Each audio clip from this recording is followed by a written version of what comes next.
Jeannie. Some bad news for Andrew Luck to pass along. He is dealing with a calf injury that'll see him miss the preseason opener. Luck is no stranger to this news. He's had a host of injuries during his time in the league. Head coach Frank Reich said Kevin Durant's calf injury, which led to a torn Achilles, was definitely a factor in sidelining the quarterback. Here is Andrew Luck on his injury. The nature of it is a calf strain, and I say lower leg because I feel pain in my ankle area and calf strain, and I guess I'll get a little specific. I've had images and x-rays and everything, and my Achilles is not at extra risk. There is no tear or swelling in there or anything that's indicated, but so it's a calf strain, and we're on our feet a lot, and I know to be the best quarterback I want to be, to help this team like I want to help them, I can't be. I'm not looking for average, and if I'm going out here with pain, I'll be average. I will feel like an average quarterback, and I'll be an average quarterback. That's not good enough for me. That's not good enough for this club. Coach, I love what he has to say, but when I think Andrew Luck, I don't think durable. It makes me nervous when he's got any injury, a lingering one. What is your level of concern for Andrew Luck? It's not very high. I think one of the benefits of going through an injury like he went through is you start to understand how to come back from those things. You start to understand how to treat injuries, how to take a step back and maybe some preventative steps. And when you're young, you're so programmed to push through everything.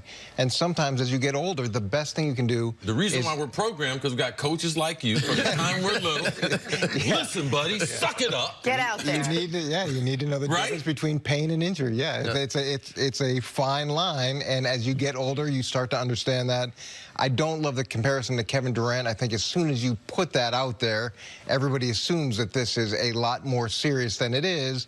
I'm more in line with listening to what Andrew said about this is a calf strain, and he's trying to be smart about it and put himself in the best position to start this season. Frank Reich put it out there, actually made that. Yes. He should not have said that at all because it just opened a floodgate for reporters to follow up Well, with. I think that right now we're going through an era where athletes, we watch sports, and to see someone's career altered like Kevin Durant, and to think how many athletes out there right now have some type of tightness in their lower leg or some type of calf strain, you would have to correlate thinking, okay, calf strain, Achilles, Kevin Durant. I know when I tore my calves, we did a lot of work on my ankle and my Achilles because I had soreness in both, and it was put out to me. You must clear these things up. So I don't have a problem with Frank Reich talking about it, because the reason why I know the calf injury was significant, he didn't say x-ray. He said we had an MRI. We had some scans. We had some images.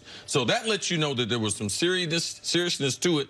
In the whole medical world, I guarantee you changed when Kevin Durant went down, because there are a lot of people out there having the philosophy, if you have a strained calf, don't worry about your Achilles. And after Kevin Durant, if we didn't learn from that, the coach should learn from that. Andrew Luck, that's his profession. He should learn from that. And one thing we do as athletes, when we get a significant injury, we look up any other athlete because there's no comparison.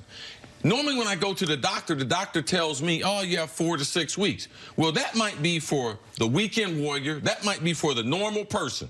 I want to compare my injury in real time to someone who has the same type of DNA. Same type of mentality, and to see what does history say, and if there's some good notes out there trying to duplicate that, or even, as we talked about with Kevin Durant should be looking at Kobe saying, how can I get back before Kobe got back? So I don't mind the extra attention to the calf after what happened to Kevin Durant. One of the things that we always want to do with our athletes is not give them a timeline, not say 4 to 6 weeks, not get into that game, because every human being is different. And you get back into a corner. And well, it's not even, it's everybody heals differently. So what's 4 to 6 weeks for the layman, maybe 2 to 3 weeks for the elite athlete. But sometimes if you put a timeline in somebody's head, they think, I've got to stay out 6 weeks, or I've got to stay out 4 weeks, or I need to come back in two. And that's not fair either. both of those words. And we should mention that Andrew Luck himself said, I'll be ready to go when the regular season starts. Assume he comes back, he's healthy. How good could Andrew Luck be? What is his ceiling, Nick? Well, listen, he's had the talent of a league MVP since basically year 3 of his career, and then starting in year 4, he started to deal with that shoulder injury. And I think right now is the appropriate time, because I don't think you're going to bump into Andrew Luck. I think you should look into the camera and apologize to him for criticizing him. She asked what the ceiling is. First is an apology. Okay, all right. Well, so I was getting there, my friend. But so Andrew Luck is, of all athletes across sports, the one that I feel most badly about the way I evaluated in the mid part of his career, because he was so hyped coming out of college. He was the best prospect since John Elway. The Colts said, hey, Peyton, we'll see you later. We got the next Peyton. And Jim Irsay then said, man, if Andrew Luck's career ends like Peyton's with just one Super Bowl, it's a failure. And I saw this team be good, but not great. And I saw Luck show the full potential in year 3, and then in year 4 not be able to duplicate it. Year 5 not be able to duplicate it. And what I didn't know was he was playing almost literally with an arm tied behind his back. And we saw last year, after he missed a full season, after he had the first month and a half of season to knock off the rust, how good he actually is. That year 3 version, except smarter, and now with a good offensive line and a defense that actually knows what it's doing. Better front office, better coaching staff, and from week 7 until the Chiefs whooped them, they were the best team in the NFL in almost every category. They allowed the fewest sacks. The defense was awesome. Luck was spectacular. And so I do feel badly, because I was out here on Colin Cowherd's show comparing his career to Ryan Tannehill. My first ever blind reveal was that one. And now that one looks dumb, and I get that. But I didn't know he was hurt. And this was where athletes get a bum rap for playing through injury. You're better off to say, man, I can't play, than say, no, I'll gut through it, because you got people like me that don't know you're hurt and say... You saw last year with Cam Newton. Absolutely. How good are you really? So what do I think his ceiling is? I think his ceiling's league MVP, and their ceiling's winning a Super Bowl. I think they have a really, really good team in place. I like the draft pick of Paris Campbell. The offensive line is extraordinary. The defense is good enough. And Luck's the guy that you've been saying he is the whole time I've known him. And, Coach, I don't think you're more impressed with the front office, how they've managed it, how they didn't overspend, how they didn't overreact to L. Bell, and his overall recovery. I think that you're high on the Colts in the direction they're going in. Yeah, they're in a unique position. Everybody talks about building through the draft, and that's what you want to do, because it gives you the best position financially to retain the young talent or to go get pieces in free agency to help support the young talent. They've got a quarterback that can lead them to the Super Bowl or multiple Super Bowls.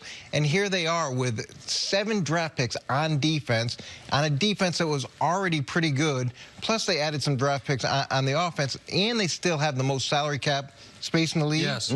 That's a pretty good position to be in long term. So I like that. Now, the question I have is, did they address the medical staff there? The way that injury was handled last time, you know, that's an area where when they evaluate this injury, is it the same group that was evaluating the last injury, or have they made some strides there? That's a couple things. I'd be looking at that. Watch their right tackle, Brandon Smith. He could be a liability. And see if the numbers as far as sacks go up this year. I believe that they will. Andrew Luck was so good last year getting rid of the football that maybe that offensive line is not as good as the quarterback. He prevented a lot of those sacks by getting rid of the football. And, Coach, you see what I just did right there? I hope it's a good template for you, because in about 12 months, you're going to have to look in that camera and do the same thing for Patrick Mahomes. Just letting you know. That was an apology? Yeah, Folks, we'll see you a little bit later on. You got to take a break. I hate on Patrick Mahomes like you hate on Andrew. Talk some basketball. Check the tape, America. Yeah, We're back right after this. That's why I can't get him to apologize to you.